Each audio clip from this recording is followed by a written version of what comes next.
Chapter 530 Frog Hopping Technique. Run along. I will be returning to Shrek Academy with your sister-in-law tomorrow morning. I hope you will have become a Soul Emperor by the time I return. Brother, I will definitely do my best. Dailuolai was about to turn and leave. However, he suddenly stopped and turned around. He had an awkward expression on his face as he asked, Brother, are you really not going to acknowledge him as your father? In these 2 years, he has aged a lot. If only you were by his side. Enough. Who are you? Growled in displeasure. Dailuolai was stunned. Who are you? Calmed down before continuing. Run along. I will naturally settle my business with him in the future. After Dailuolai left, Who are you? Rubbed his face with his hands. Tang Wutong stood behind him and massaged his shoulders. Wutong, I really don't know how to sort out my relationship with him. To be honest, my hatred for him has been decreasing. But am I really not going to avenge my mother? Who are you? Could only share his true thoughts with Tang Wutong. Tang Wutong replied, regardless of whether you plan revenge or not, you should sort things out with him sooner or later. However, now is definitely not the right time. To be honest, don't you think that his days are numbered? If the Sun Moon Empire were to launch another attack on the Mingdong mountain range, the Star Luo Empire might not be able to fend them off. Hence, the most pressing matter at hand is to win the battle which is about to unfold. After hearing her words, Who are you? Nodded in agreement. Yes, you're right. There is no family without one's country. After meditating for an entire night, both Who are you and Tang Wutong felt refreshed. Following which, they bade goodbye to the White Tiger Duke before returning to Shrek City. At the Sun Moon Empire's palace. What? The princess returned? Shu Tianran was shocked as he looked at Juzi, who was hugging the prince and tearing up before him. Even though he did not have much feelings for the prince, who was not his own child, he understood the importance of the existence of this prince for the stability of the empire. Having a prince meant there was a successor to the throne. Hence, he was bent on using all possible methods to allow Juzi to recover the prince. Shu Tianran regained his calm and asked, What happened? Juzi was shedding tears of joy as she replied, I have no idea what happened. After checking on the soldiers this morning, I returned to find the prince lying in the bed. He was just having fun by himself. I have no idea who sent him back. The answer contained no useful information at all. Shu Tianran frowned and said, Previously, those titled Duluo abducted the prince to blackmail me. Why would they return the prince so easily? Could they have done it out of their conscience? Shu Tianran would never have believed such an idea. He did not believe in the existence of a conscience. In his eyes, interests and benefits governed our universe. Despite being interrogated about the details, Juzi remained very careful with her answers, and did not reveal any unnecessary details. She was a smart woman, and had fabricated a story along with all the minute details beforehand. She had merely delayed the news by a night. After checking with Juzi, Shu Tianran summoned the guards and interrogated them. There was no doubt that their lives had been turned upside down after they had failed to stop the intruders the other time. Other than random pieces of useless information, they were unable to provide anything useful. After punishing them for their failure the other time, Shu Tianran did not pursue the matter further. He ordered the imperial physician to make sure the prince was all right and stopped all investigations. After all, he was still very trusting of Juzi. In fact, she could be said to be the person who he trusted the most. There was no one else he placed the same amount of trust in. Shu Tianran was even planning to rely on her to conquer the world for him. She had cried her heart out that day when the prince disappeared. Shu Tianran had always felt bad for letting that incident happen. Now that the prince had returned, he felt that asking too many questions would not be appropriate. It seems like those people must have started to panic after seeing our army assemble, and have decided to return the prince to us. Do they really think this will stop me from my ambitions of conquering the world? They must be daydreaming. My empress, our plan will remain the same. After we are done with our preparations, you will still be the commander of the 3 armies. Juzi nodded as she hugged her son tightly. She whispered, Your Majesty, I have a small request to make. Go on.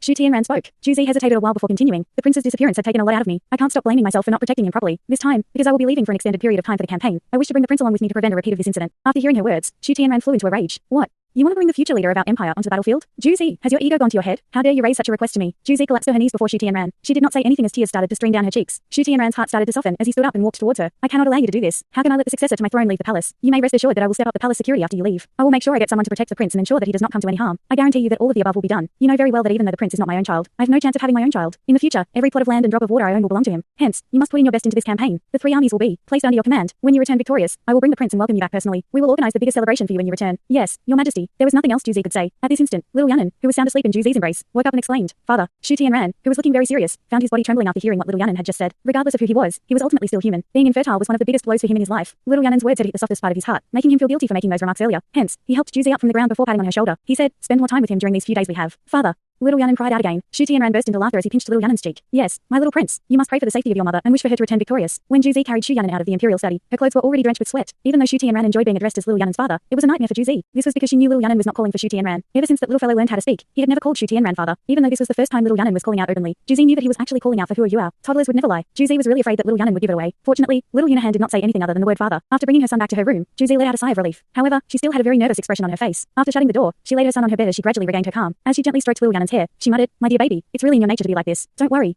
No matter how tough it might be, I will never let you suffer again. It seems like war is inevitable. Elderson sighed. Who are you? Reported all the events that had occurred on his journey, including the time when he returned little Yanan to Juzi. Elderson did not ask too many questions, nor did he try to reprimand Hua Yuao. All he did was let out a long sigh. This time round, even though we have managed to recharge and sharpen our capabilities, the Sun Moon Empire has also had the same 2 years to recuperate and recover what they have lost and expended. I can only imagine how devastating the war will be. Besides, as of now, we don't even know where they will strike. This is the largest problem at hand. Yuao, share your thoughts on this with me. Hua Yuao replied. The current situation has already become fairly clear. The Sun Moon Empire continues to possess an absolute advantage over us. Their soul tool technology should still remain above our expectations. If I were to hazard a guess, Juzi should still be the commander. From what I understand about her since she was also a student of Teacher Sun, her military talents far exceed her talents as a soul engineer. She is well versed in different military strategies and will be a difficult opponent. She was the one who drafted the plan to use their widely publicized attack on the Star Luo Empire as a decoy for their main attack on the Heavenly Soul Empire. Now, she possesses even greater strength, and it will be extremely difficult for us if we were to face her directly. Since we can't match their abilities and power, we have no choice but to employ an unorthodox strategy. Based on my calculations, the Sun Moon Empire will definitely place an army on the other side of the Mingdong mountain range to monitor the troops of the Star Luo Empire and prevent them from invading. The bulk of their troops will enter the regions of the Heavenly Soul Empire they have already captured. This would allow them to link up with the troops that have fortified the border and intimidate the rest of the Heavenly Soul Empire. At the same time, they can continue to threaten and deter the troops from the Star Luo Empire. Even though the area where the Star Luo Empire connects with the original land of the Heavenly Soul Empire is fairly treacherous, it is a lot less dangerous than the Mingdong mountain range. Hence, no matter what, What? The Sun Moon Empire will never give up their advantage. Elder Sun nodded and asked, so what is this unorthodox strategy you were talking about? Huro Yuao explained, the Sun Moon Empire must have drafted plenty of new soldiers after invading 2/3 of the Heavenly Soul Empire's land. However, the fighting power of these new soldiers is ultimately limited. They will only send their strongest troops to the front line. Hence, this means that the defense of the Sun Moon Empire will be relatively weak. If we can dispatch an elite squad to strike the Sun Moon Empire from their backs, or even perform sabotage operations in Radiant City, the battle at the front lines would become a lot less intense. In fact, there's even a chance that the battle could dissolve. After all, the original 3 nations of the Duo continent have plenty of resources. If we were to fight a protracted war, there is no reason for us to fear the Sun Moon Empire. And if the Sun Moon Empire were to continue to attack, they would only sink deeper into the regions within the original 3 nations. Their line of battle would only extend, rendering it impossible for them to return to protect their homeland. Elder Sun frowned. Your strategy sounds pretty good. However, it is near impossible for us to dispatch an elite squad to the interior of the Sun Moon Empire. The Sun Moon Empire has enough resources dedicated to surveillance of both the land and sea routes which lead to their land. They would naturally be able to react the moment they detect our troops. I can't think of how we, the Heavenly Soul Empire, the Star Luo Empire, and the Doling Empire, can transport our troops to the interior of the Sun Moon Empire. Huro Yuao gave a sly smile as he replied, it would naturally be impossible for the original 3 empires. All of their troops have been accounted for by the Sun Moon Empire. Besides, their fighting power is far from sufficient. This elite squad must not only possess immense destructive capabilities and must be extremely flexible and agile, but they must also be able to land their blow with a single attempt and successfully flee on command. If not, the effect of this strategy would be very limited. Elder Sun replied, it seems like you already have someone in mind, right? Huro Yuao nodded.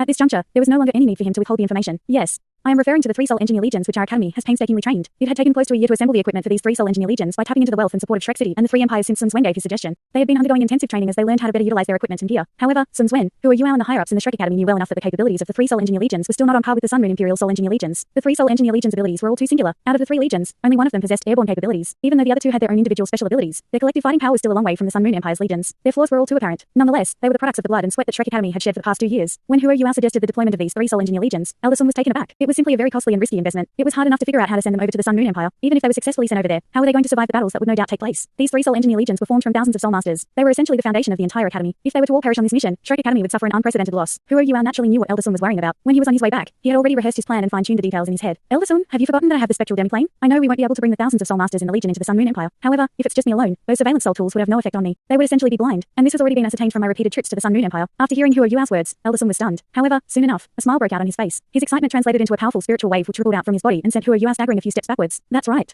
Even though his spectral demiplane contains spectral creatures and has limited space, if Huro Yuao were able to carve out a space to contain the troops, it would actually be possible to transport them to the back of the Sun Moon Empire. Elder Sun found his heart beating faster. Huro Yuao said, it's better if we go with fewer people for such operations. Even bringing 3 legions would reduce our flexibility and agility, though my spectral demiplane would more than compensate for it. We will be the most unpredictable unit ever. It would seem as though they had all been equipped with Class 9 flying type soul tools. Even though it would take time to transport them, the amount of time required would still be very short compared to conventional transportation means. As long as the 3 empires are able to delay the Sun Moon Empire's army, I am confident that we can wreak havoc in the interior of the Sun Moon Empire. In fact, there's a good chance that we can threaten Radiant City. If that happens, we would have achieved something spectacular. After hearing what Huro Yuao had said, Elder Sun took a deep breath before speaking with conviction. Let's get everyone in the Sea Gods Pavilion together for a conference to discuss this. We must only succeed, and not fail. Yuao, you must shoulder the responsibility for this operation, because the plan was suggested by Huro Yuao. He accepted command without any complaints. An hour later, everyone, including Bei Bei and Zhang Lisan, gathered together and started the conference. Huro Yuao explained what he had shared with Elder Sun to the rest who were not present earlier. After hearing his daring tactics, all the elders within the Sea Gods Pavilion could not believe their ears. In fact, some of the elders did not even know that Huro Yuao possessed the spectral demiplane. Yuao, how will you ensure that the spectral creatures in your spectral demiplane will not attack our people? Will your restrictive measure be guaranteed to work even when you're not around? You must understand that you will have to fly on the outside when you are transporting the spectral demiplane to the Sun Moon Empire. If anything happens inside the demiplane when you are outside, it might just turn out to be the biggest joke ever. Huro Yuao replied, can I invite all the elders to enter my spectral demiplane? I believe it will be easier to show you what it actually is instead of trying to explain with words. The elders had all understood how the spectral demiplane would be the key to turning the tables. If they were not able to see it with their own eyes, how would they be comfortable with his plan? After Huro Yuao chanted some incantations, the pitch black doors opened, and Huro Yuao led the elders into his spectral demiplane. The sky within the spectral demiplane was dark and grey. After entering, they felt a suffocating atmosphere. This pressure was exceptionally obvious to the living. A dark breeze blew across the land as a couple of skeleton soldiers strolled around aimlessly in the distance. After detecting the presence of living creatures, they looked up and started to move towards the group of people from the Shrek Academy. A golden light flickered in Huro Yuao's eyes, and immediately, those skeleton soldiers looked down again and fled. Those who had entered the demiplane before were not surprised by what lay before their eyes. However, those who were entering for the first time were particularly surprised by the absence of life in this grey plot of land. This was a parallel space which was completely outside of the Duo continent. In their eyes, everything which existed within this space was unheard of. After the golden light faded from Huro Yuao's eyes, he gave a cold stare as an ice blue light formed behind him, following which, a tall, burly fellow appeared behind him. Grandpa.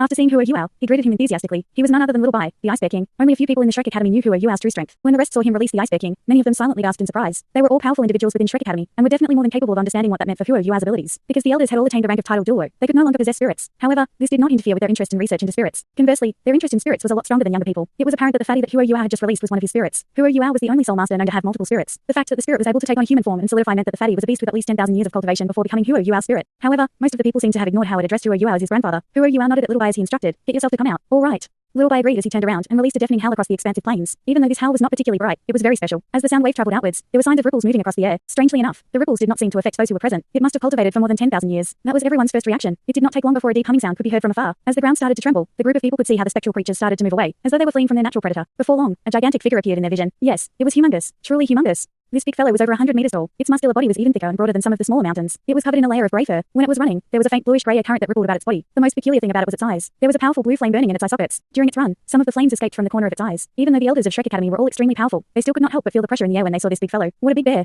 Zhang Lasung gasped in shock. Yes, that was a 100-meter-tall bear. Its appearance had sent all the spectral creatures, including the fearsome skeleton dragon which was flying high up in the sky, scurrying away. It was almost as if it were the king of the world of the undead. And that was, in fact, the truth. The gigantic bear only stopped after it reached the spot where the group was gathered. Now that it was nearer to them, the elders could feel how strong its soul power was. In fact, it was radiating more than just soul power. It was also emanating a dense spectral aura. Little Bai waved its hand as the gigantic bear lowered its body. Little Bai leapt onto the bear's shoulder before the gigantic bear stood up again, following which, it leaned its body forward as though it was bound to Hua Yuao. Hua Yuao nodded to acknowledge the bow from the bear, following which, he turned to the elders and smiled. This gigantic bear was Little Bai's original physical form. Previously, Little Bai and I did our spirit fusion in the spectral demiplane. It was during that time when Little Bai's body started to change for unknown reasons. It somehow managed to remain alive. As a result, I was not able to acquire his soul bone, but in return, this made it even stronger than before. Now, it is the strongest fighter in my spectral demiplane. It is the true king of this place and hence, I am certain that our soul masters will not come to any harm under its protection. Hua Yuao had given Little Bai's body the name Erbai. Of course, it was named this way simply out of convenience. Previously when Erbai was struck by the lightning, it managed to absorb the spectral aura in the spectral demiplane and form its own spiritual fire. Of course, its spiritual fire was formed from the remnants left by Little Bai when he transferred his spirit to Hua Yuao. The main reason why Hua Yuao did not take the soul bone from Little Bai's body was because the soul bone had become a source of energy for Erbai. After these 2 years, Erbai had already gained a stronghold in the spectral plane. Just as Hua Yuao had described, he had already become the king of the spectral demiplane. Because Erbai and Little Bai were connected by heart, even if Hua Yuao was not in the spectral demiplane, he could monitor Erbai's situation through Little Bai. Hence, it would not be a problem for him to take care of and protect the army which would be placed in the spectral demiplane in the future. Elder Song nodded and said, Yuao, your demiplane is truly amazing. After seeing how things work in your demiplane, I am willing to support your suggestion. Thank you, Elder Song. Hua Yuao hastily thanked Elder Song. Subsequently, the rest of the elders all nodded in agreement as they gave their consent to Hua Yuao's plan. To be honest, other than Hua Yuao's unorthodox method, none of them had any idea that could bring hope to the current situation. Even though the Shrek Academy was very strong, it would still be very difficult for them to resist the armies of the Sun Moon Empire if they were to launch an attack against them. Furthermore, it would be impossible for the Sun Moon Empire to let go of Shrek Academy, especially after what they had done previously to replace the Sun Moon continent's name with Dueluo continent. The hatred the Sun Moon Empire had for Shrek Academy had become one which concerned the pride of the Sun Moon Empire. Hence, Shrek Academy could only stand on the opposing side of the Sun Moon Empire. There was simply no other option. During these few years, Shrek Academy had made tremendous advancements in terms of their development of soul tools. Hence, many of the higher-ups in Shrek Academy recognized the power and importance of soul tools. Shrek Academy might have improved their powers tremendously by researching and harnessing the power of soul tools during these few years, but one could only imagine how much stronger the Sun Moon Empire would be, considering how much longer they had dabbled in soul tools. Because the development of soul tool was exponential, their powers could only exceed Shrek Academy's original calculations. Hence, the Academy definitely did not possess the confidence that it would win its battle with the Sun Moon Empire. An unorthodox strategy was required to be victorious. Hence, Hua Yuao's plan was the most convincing strategy in the eyes of the elders. In fact, that was probably the only way they could turn the tables. While the Sun Moon Empire definitely had their weaknesses, it would not be easy to expose them on the actual battlefield. After leaving the spectral demiplane, the Sea Gods Pavilion conference resumed. The atmosphere in the conference was visibly more optimistic. It was undeniable that the existence of the spectral demiplane had become Shrek Academy's trump card to go up against the Sun Moon Empire. Amongst the powerful elders, some of them were particularly skilled in the art of war. Those elders started to offer suggestions to further improve Hua Yuao's plan. It took them an entire day before the conference ended. Shrek Academy made the final decision to mobilize the 3 Soul Engineer Legions and adhere to Hua Yuao's plan. The Academy would not be sending any higher-ups to participate in this operation. Instead, they would be heading to the front lines of the Heavenly Soul Empire to deceive the troops from the Sun Moon Empire. This operation would mainly be organized by the Tang sect. The powerful cultivators from the Tang sect would leave their nest and take action against the Sun Moon Empire. After their discussions, it was time for the preparatory work. They had also decided on the mobilization time, the time when the Sun Moon Empire planned to move out. The 3 Soul Engineer Legions from Shrek Academy and the Tang sect consisted of the Tang sect Soul Engineer Legion, the Heavy Artillery Soul Engineer Legion, and the Fort Soul Engineer Legion. Amongst the 3 legions, the Tang sect Soul Engineer Legion had the fewest number of people. However, it was formed from their elite soul masters. The commander of the Tang sect Soul Engineer Legion was originally Shen Liner. Furthermore, there were about 10 titled Dueluo in the entire Tang sect Soul Engineer Legion. However, Shrek Academy had decided after the conference to not participate in this operation directly. Hence, the 10 titled Dueluo would not remain within the legion. This meant that the Tang sect Soul Engineer Legion would now be led by new commanders. The new commander would be Bei Bei, while the vice commander would be Xu Sanqi. Zhang Nanan and the other powerful cultivators of the Tang sect were also moved into this legion. Their total number would be 200 soul masters. Every single one of them was at least a soul emperor. It was difficult even for the Sun Moon Empire to organize a legion with members at this level. The commander of the Heavy Artillery Soul Engineer Legion was Hua Yuao, while its vice commander was Tang Wutong. They were commanding a legion of 1,000 soul masters, or rather soul engineers. They were equipped with 300 top-class huge Juga divine crossbow cannons. They were all class 6 soul tools, and required their soul engineers to be at least class 4 to utilize them. These cannons were all equipped with large amounts of stationary soul cannon shells. The last legion was formed from 1,500 soul masters with relatively weaker cultivations. Their minimum cultivation level was a 3-ringed soul elder. Their commander was K2, while their vice commander was Xia Xiao. They were equipped with 300 of Sun Wen's personally redesigned all-terrain self-driving forts. These 3 soul engineer legions were all built painstakingly by the Shrek Academy over 2 years. Actually, these legions had already started to take shape a year ago. Since then, they had been training hard and receiving improved equipment. Right now, they had started to become a formidable force, and would be the main fighting force for Hua Yuao's plan. When it came to surprise attacks, the quality of the soldiers was more important than quantity. In the military drill ground near the perimeter of Shrek City, the military drill ground seemed to have been transformed into a metallic forest as it emanated a scary aura. There were close to 3,000 soul masters, 300 Juga divine crossbow cannons, and 300 all-terrain self-driving forts. Every single soul master in the 3 legions was overwhelmed with excitement. They were finally going to enter the battlefield after having trained for 2 long years. They had trained hard every single day as they tried their best to master their soul tools. In fact, many of them had once participated in the battle against the Great Stardow Forest during the Beast Wave to protect Shrek City. They were the true elite forces of Shrek City. The truth was that these 3 legions had pretty much expended half of Shrek City's financial resources. Now, they were finally going to leave Shrek City to fight their formidable foe. Everyone wished they could become famous in this battle. Everyone wished to leave their beautiful name in the history books. There was no doubt that the war against the Sun Moon Empire was going to be a big opportunity for many people. All the higher-ups of the Tang sect, including Bei Bei, K2, Xu Sanqi, Zhang Nanan, Xia Xiao, Hua Yuao, Tang Wutong, Yi Guyi, Nan Qiuqiu, Ji Zhuogan, and Jing Zian, were all dressed in their military gear as they observed their soldiers from the observation deck. Sun Swen had gotten Nana and Gao Dalu to stay at the Tang sect with him to ensure the continuation of daily operations. Other than them, pretty much all of the higher-ups in Tang sect had been mobilized. The 3 commanders of the legions had all agreed that Hua Yuao would lead them. Bei Bei nodded towards Hua Yuao and said, "You should say a few words." As the chief commander, Hua Yuao knew it was not the time to back down from such things. After taking a few steps forward, Hua Yuao looked at the thousands of soul masters who were standing beneath him. "I am Hua Yuao.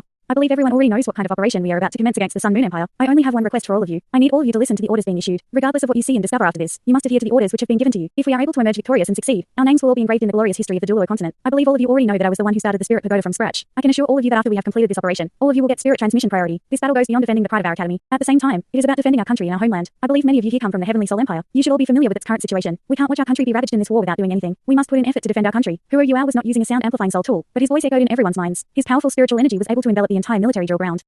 Our strategy will be different from everything you have known. I call it the teleportation tactic. Now, I will use my ability to allow all of you to rest in another world. All you have to do is rest up and get ready for the upcoming fight. As he finished his speech, 8 soul rings started to form around his body. Because of the appearance of the Spirit Pagoda, who Yua had long attained legendary status, but few people had actually witnessed him releasing his martial soul. Thanks so much for watching this video. Don't forget to hit the like button and subscribe. Also leave a comment down below with suggestions on what novels to read.